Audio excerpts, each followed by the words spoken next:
Hi, everyone. Thank you for joining us for the Seasonal Workers Zoom panel. We are so excited that you could make it, and thank you for coming back, some of you, and sharing your thoughts and providing some insight for the seasonal employers. My name is Hannah. If you don't know, I'm the User Services and Social Media Specialist, and this is Keith. He is the CEO of Seasonal Connect. And would you like to introduce yourselves? Tasia Lee, would you like to go first? Sure. So my name is Tasia Lee Brooks. I am from originally Jamaica, but I'm here in Michigan working as a housekeeper, seasonal worker. My name is Helen Grandison. I'm originally from London. I live in Jamaica and I'm currently working in Minnesota at Madden's Resorts and Golf Club. This is my 6th season here and my 7th season in the H2B program. What do you look for in an employer when choosing your next seasonal job? I look at the core values first.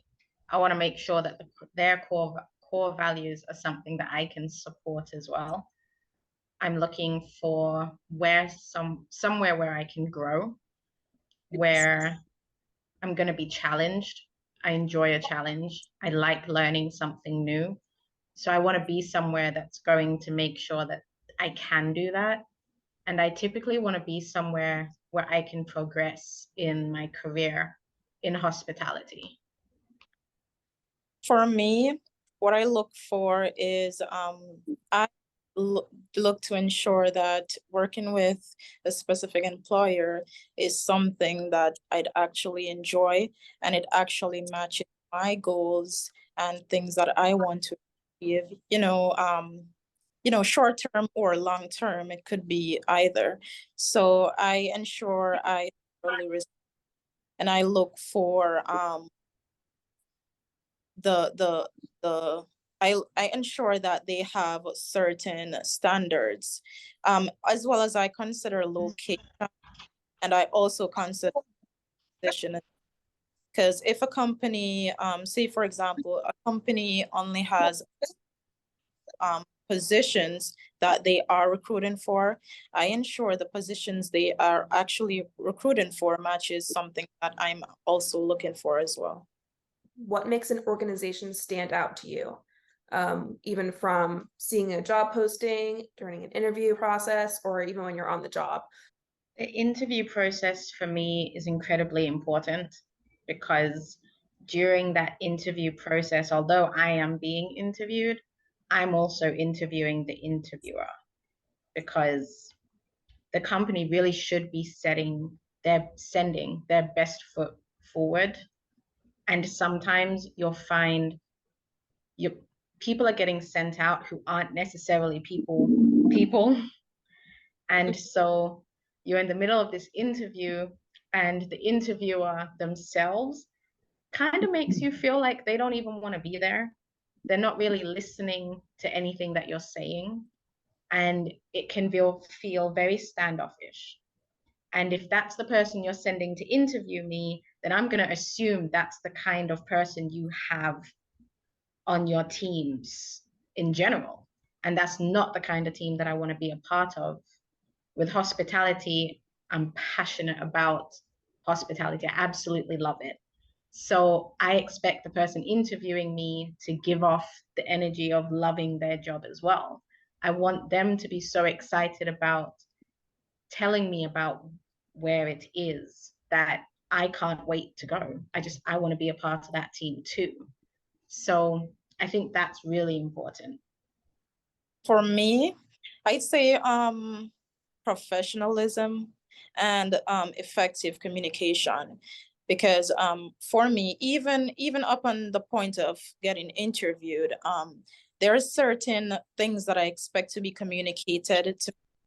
I understand if it's maybe like a first interview, or if say we move forward to a second interview, there's just some things, some form of communication I expect. Like there's certain information that I'd want to know, job, the pay, of course, the company itself, you know, as well as doing my research as well. And also moving on further, because I've been in interviews and been offered positions with some employers, And still I don't know anything about how the house will go, or Right. there's just not certain information that has been communicated, and the response that you also get, it's not effective. It's so they're not really professional. So I am big on professionalism and communication as well, because if someone reach out to me, I reach back out to them very quickly. So I kind of expect the same thing. I just expect professionalism and yeah, and effective communication. One of the things a lot of the employers are talking about is putting together handouts to show all of you when they're doing the interviews. So it's a two-part question. One is, do you find that helpful? And what type of handouts, what type of information do you look for when someone's presenting you with a packet of documents? I would be looking for what is expected in my position. What kind of team dynamic is it that you're trying to create? What is it that you want from us as a team, as individuals? What is the housing going to look like? The cost of housing? What does employee meals look like? Are there employee meals? Are we paying for it separately? Does it come out of our paychecks? If you're going to put packets of information together, it should be packets of information, especially when you have H2Bs who have to live on property or wherever the housing is, whether it's a few miles away or whatever the case may be. There should be all of that information there, because those are very important questions, and a lot of people will base their decision as to whether or not they're going to go to that property on some of those things: what the housing is like, what the food is like, what the expectations are, what the work schedule looks like, that kind of thing. And to add to that as well, I think also to know, like, you have the bigger resorts like Gulf resorts, and then you have versus the smaller inns. So, people are gonna want to know the workload that is expected of them, as well as there's just certain information that's not shared up front. And then when Right. go to a specific location to an employer, they don't like it because not everything was explained upfront or beforehand. And I think they can add, as she mentioned, housing and meals if they do offer that. And also the area as it relates to transportation, if they will be taking up care of transportation, or it will be off at a cost to you.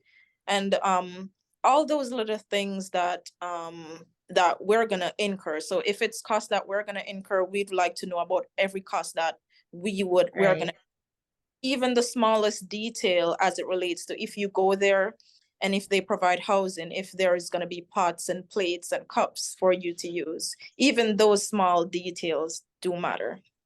What are 3 qualities you look for in an employer and 3 qualities you do not look for? For me, as I mentioned before, 3 qualities I would look for: professionalism, integrity, and also how an employer treats their staff, and also having a great work environment.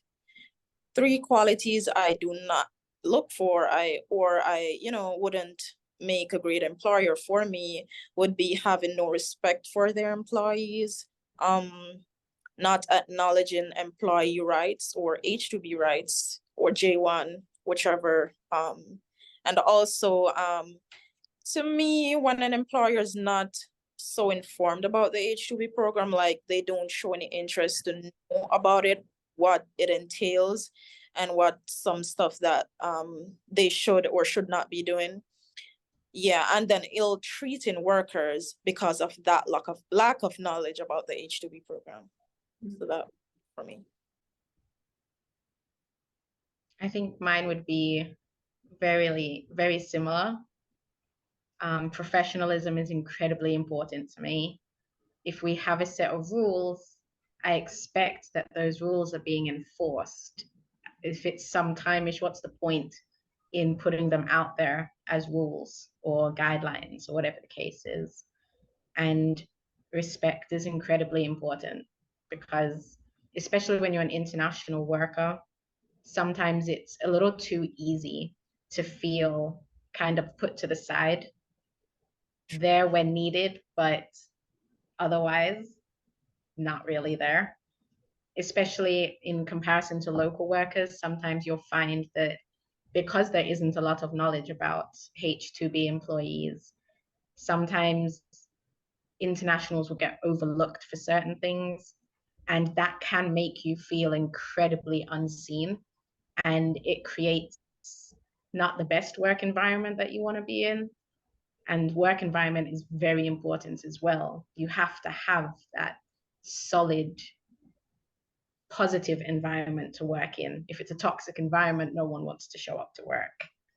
And when you live at work, it's kind of hard to get away from it. So I think that's really important to look for as well.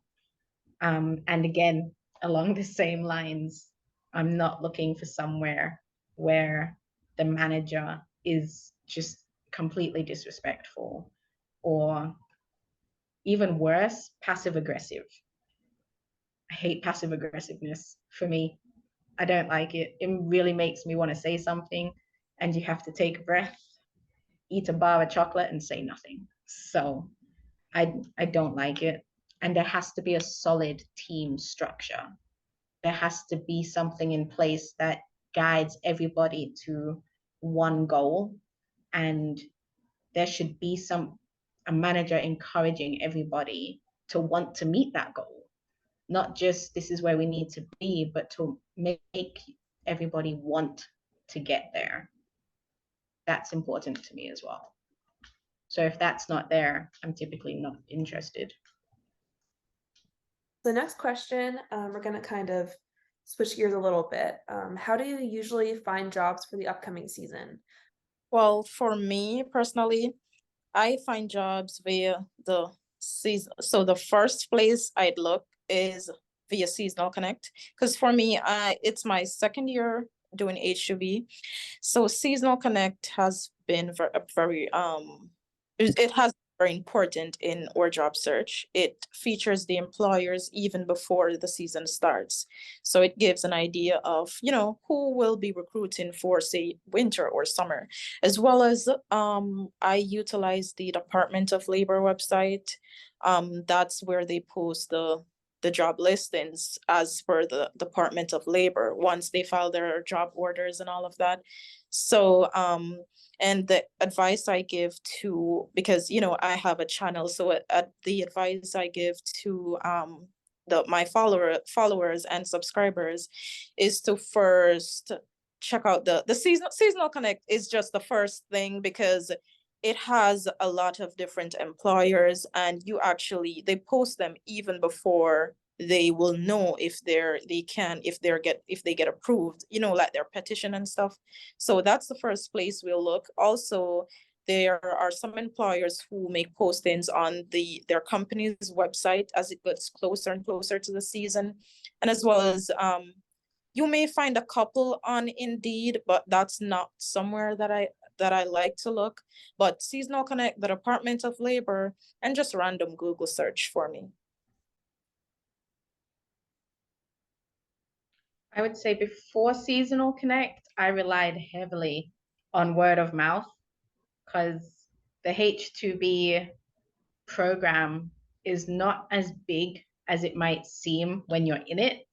It's really easy to connect with other H2B workers and find out where they've been and what places they liked the most and why they liked them. They'll tell you where to apply to and what to look at. So I used to do that a lot. You have placement agencies. That is how I initially got into the H2B program, but it was a horrible experience for me, and everybody I know who was a part of it hated it. It was not a pleasant experience at all. And then I found Seasonal Connect, and honestly, I can't remember how I found it. I think it was by accident. And then I think my HR director pointed me in that direction. And the more I looked into it, the more interested I became, because you find all of these places looking for in country and out of country. It's easy to filter what you're looking for. And it made it a really safe place to find employers who are looking for H2B workers without worrying about being taken advantage of or being told you have to pay something in order to be placed. And it made it easy to connect with the places themselves and ask questions and apply.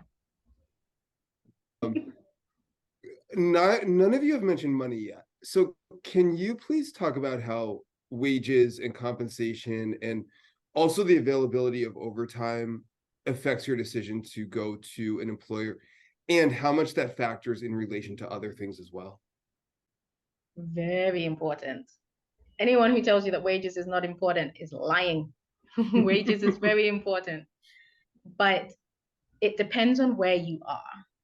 So younger H2Bs, I find they tend to not care what the position is, where they're going, what housing is like. They don't care what the wages are. They just want to go somewhere new, do something for a few months and go somewhere else. And that is totally fine. But as you get older, your priorities start to change. So for me, I do want to be somewhere where my wages make sense.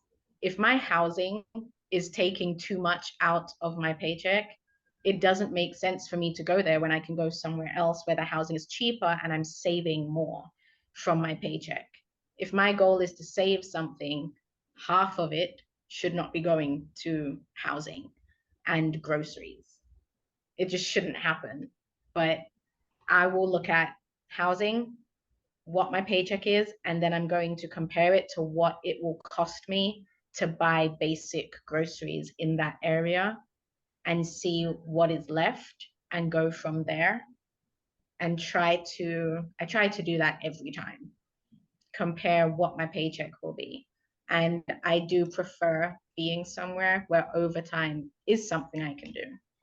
For the most part, because I really do enjoy working, I don't like being bored. And when I'm on a H2B program, that is what I'm here to do, to work. I don't need too much free time. I'd rather work now and then go and play later. For me, it's similar as well. And because coming out of Jamaica, right? Or a foreign country, coming into the United States to work, it's not that we don't really care, but it doesn't really matter which state has a lower minimum wage or which has a higher minimum wage. We are going to take into consideration the fact that this place, I can get a decent hourly rate. My housing be too much. The groceries or I should say living expenses, it's not Right. too expensive in that state. So I know for sure that, okay, I will be able to save more than half of my paycheck, or more than half of my paycheck should be going to savings. I don't really watch the hourly pay that much. To me, I'd rather go somewhere that's paying $14 or $15 that has maximum overtime, and also where the housing is maybe like $75 to $100 per week, because that allows me to save more versus somewhere where I'm getting 18 or more hourly, no overtime. I'm just able to work my set 8 hours per 40 hour per week. And my rent is $150 per week. That's actually a lot. And then the more you earn, the more taxes also you have to consider. So I look on those factors, and based on my experience, the places that's paying a higher rate hourly does not always allow you to save the most.